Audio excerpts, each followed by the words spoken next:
বন্ধুরা,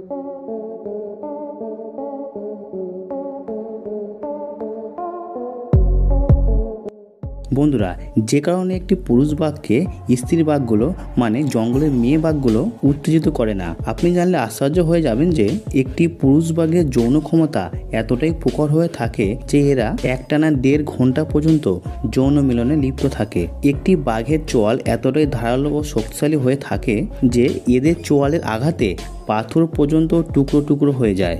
যদিও সিংহকে জঙ্গলের রাজা মানা হয়, কিন্তু বাঘ এমনই একটি প্রাণী যারা সিংহকেও পরোয়া করে না, এবং বাঘ এমন একটি প্রাণী যাদের পেটের ভেতরে 3টি পাকস্থলী থাকে, আর যে কারণে এরা টানা 1 মাস কিছু না খেয়েও কাটিয়ে দিতে পারে।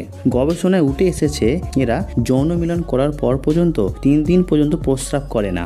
বন্ধুরা, আপনি কি জানেন বাঘ এমনটা কেন করেন? বন্ধুরা, আজকে আমরা বাঘ সম্পর্কে আপনাদেরকে এমন তথ্য জানাবো যা আপনি কোনোদিনও শোনেননি, এবং বাঘের এই তথ্যগুলো শুনলে আপনি আশ্চর্য হয়ে যাবেন। এবং বন্ধুরা, ভিডিওটি ইন্টারেস্টিং হতে চলেছে। শুরু করার আগে অবশ্যই লাইক করে দেবেন। চলুন বন্ধুরা, শুরু করা যাক। World wide found for nation বা WWF এর তথ্য অনুযায়ী একটি বাঘের ওজন 300 কেজি পর্যন্ত হয়ে থাকে, আর এরা প্রায় 50 বছর পর্যন্ত বেঁচে থাকে, এবং এরা অন্যান্য প্রাণীদের তুলনায় এদের মাথার আকার অনেকটাই বড় হয়ে থাকে, এবং একটি বাঘ লম্বায় 10 সেন্টিমিটার পর্যন্ত উঁচু হয়ে থাকে।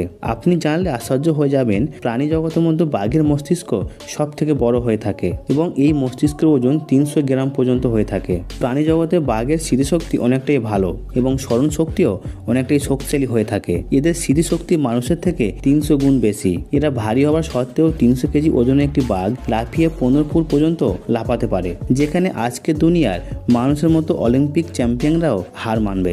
এরা এত ভারী হওয়া সত্ত্বেও ঘন্টায় প্রায় 65 কিলোমিটার পর্যন্ত দৌড়াতে সক্ষম হয়, যদিও এরা হেলে দুলে চলতে বেশি পছন্দ করে। বাঘের টেলিসিসের স্পাইন কাটা থাকে, এই জন্য এদের প্রজনন প্রক্রিয়া স্ত্রী বাঘের জন্য কষ্টদায়ক হয়ে থাকে।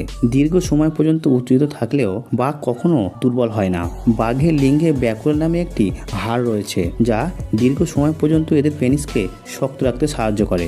বাঘের লালায় প্রাকৃতিক অ্যান্টিসিজন থাকে। যখন এরা কোনো শক্তিশালী প্রাণীকে আক্রমণ করে, তখন এদের লালা সেই প্রাণীর উপরে ছেড়ে দেয়, এবং সেই লালা যে প্রাণী গায়ে লাগে তারপর থেকে তাদের দেহ পচতে শুরু করে। একটি পূর্ণবয়স্ক বাঘ 2 থেকে 5টি বাচ্চার জন্ম দেয়। আপনি জানলে আশ্চর্য হয়ে যাবেন যে এদের বাচ্চা ছোট থাকা অবস্থায় অনেকটা বিড়ালের মতো আকৃতি হয়ে থাকে।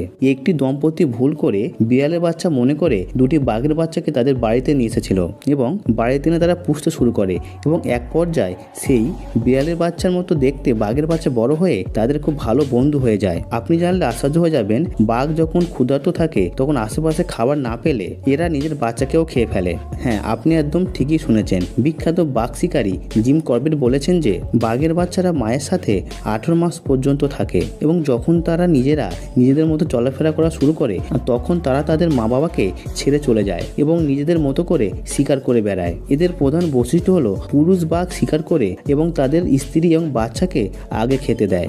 বাঘকে জঙ্গলে সবথেকে সাহসী এবং বিধ্বংসী প্রাণী মানা হয়। বাংলাদেশের জাতীয় পশু হলো বাঘ। মূলত বাঘকে বাংলাদেশের সবথেকে সাহসী জাতীয় পশু হিসেবে রিপ্রেজেন্ট করা হয়। বন্ধুরা, আপনি কি সচক্ষে বাঘ দেখেছেন তা কমেন্ট করে অবশ্যই আমাদেরকে জানাবেন, এবং এই ধরনের আরও ভিডিও দেখতে আমাদের স্ক্রিনে আরও যা ভিডিও আছে সেগুলোকে ক্লিক করুন। এবং বন্ধুরা, আমাদের চ্যানেলে নতুন থাকলে আমাদের চ্যানেল সাবস্ক্রাইব করে বেল বাটনটি অল করে দেবেন, এবং আমাদের ভিডিও ভালো লাগলে একটি লাইক এবং শেয়ার করতে পারেন বন্ধুদের মাঝে। আজ এই পর্যন্ত, দেখা হচ্ছে পরে কোনো এক ভিডিওতে, এবং আপনি আপনার মূল্যবান সময় দিয়েছেন তার জন্য আপনাকে অসংখ্য ধন্যবাদ। ভালো থাকবেন, সুস্থ থাকবেন।